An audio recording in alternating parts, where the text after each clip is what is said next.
നിറഞ്ഞു പൂത്ത് നിൽക്കുന്ന റോസാണ് ഓർക്കിഡ് റോസ്. അതും തണ്ടിലൊന്നും മുള്ളുണ്ടാവില്ല.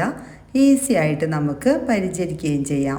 ബഡ് റോസ് ആണെന്നുണ്ടെങ്കിൽ ആ കാട്ട് റോസൊക്കെ അടിയിൽ നിന്നും വരുന്ന കാട്ട് റോസൊക്കെ വെട്ടിക്കളഞ്ഞില്ലെങ്കിൽ നമ്മുടെ ആ ഒരു ബഡ് ചെയ്ത ഭാഗം ഡാമേജായി പ്ലാന്റ് നശിച്ചു പോകും.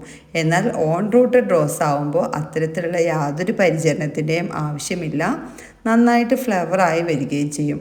അതുപോലെയാണ് ഓർക്കിഡ് റോസ്. നമ്മൾ കട്ടിങ്സ് പിടിപ്പിച്ചെടുത്ത പ്ലാന്റ്സുകളാണ്. നിങ്ങൾ അതിൽ നിന്നുള്ള മണ്ണൊന്നും ഒഴിവാക്കാതെ ഡയറക്റ്റായിട്ട് തന്നെ നിങ്ങൾ റീപോർട്ട് ചെയ്താൽ മതി. നമ്മൾ അല്പം മണ്ണ് ഒഴിവാക്കി കവറോട് കൂടെ തന്നെയാണ് പ്ലാന്റ്സുകൾ അയച്ചു തരിക. ഓർക്കിഡ് റോസിൽ കണ്ടില്ലേ, ഇതുപോലെ നിറഞ്ഞ് കൊലകൊലയായിട്ട് പൊട്ടുകളും പൂക്കളും ആയി നിൽക്കും. റോസ് പ്ലാന്റ്സുകൾ പൊതുവേ നല്ല ഡയറക്റ്റ് സൺലൈറ്റിൽ വെക്കുമ്പോഴാണ്, നല്ല വെളിച്ചം കിട്ടുന്ന ഭാഗത്ത് വെക്കുമ്പോഴാണ് ഇതുപോലെ നിറഞ്ഞ് പൂക്കൾ ഉണ്ടാകുന്നത്. ഈ റോസിൽ കണ്ടോ, പൂക്കളും ഉണ്ട്, നിറച്ച് മൊട്ടും ഉണ്ട്. ഇനി പുതിയ ഷൂട്ട് വരുന്നതിലൊക്കെ ചെറിയ ചെറിയ ബഡ്സൊക്കെ വന്ന് തുടങ്ങുന്നുണ്ട്. ഈ ഒരു ഓർക്കിഡ് റോസിൻ്റെ പ്രത്യേകത തന്നെ അതാണ്. എല്ലാ സമയത്തും ഇതിൽ നിറഞ്ഞ് പൂക്കളുണ്ടാകുന്നു.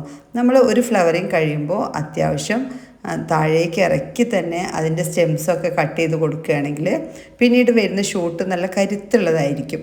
അപ്പോൾ നന്നായിട്ട് പൂക്കളുണ്ടാകും. ഈ സൈസിലുള്ള പ്ലാന്റ്സാണ് നിങ്ങൾക്ക് അയച്ചു തരുന്നത്. കൊറിയർ ചാർജ് ഉൾപ്പെടെ 199 രൂപയാണ് കേരളത്തിൽ എവിടെയായാലും വരുന്ന പ്രൈസ്. ഇപ്പോൾ നമ്മൾ ഇന്ത്യൻ പോസ്റ്റ് വഴി അയക്കുന്നത് കൊണ്ട് തന്നെ എല്ലാവർക്കും ഹോം ഡെലിവറി ആയിട്ട് പ്ലാന്റ്സുകൾ ലഭിക്കുന്നതാണ്. ഓർക്കിഡ് റോസ് വാങ്ങിക്കാൻ ആഗ്രഹമുണ്ടെങ്കിൽ സ്ക്രീനിൽ കൊടുത്തിരിക്കുന്ന വാട്സപ്പ് നമ്പറിലേക്ക് മെസ്സേജ് അയച്ചോളൂ. മറ്റൊരു വീഡിയോയിൽ കാണുന്നവരേക്കും താങ്ക്സ് ഫോർ വാച്ചിങ്.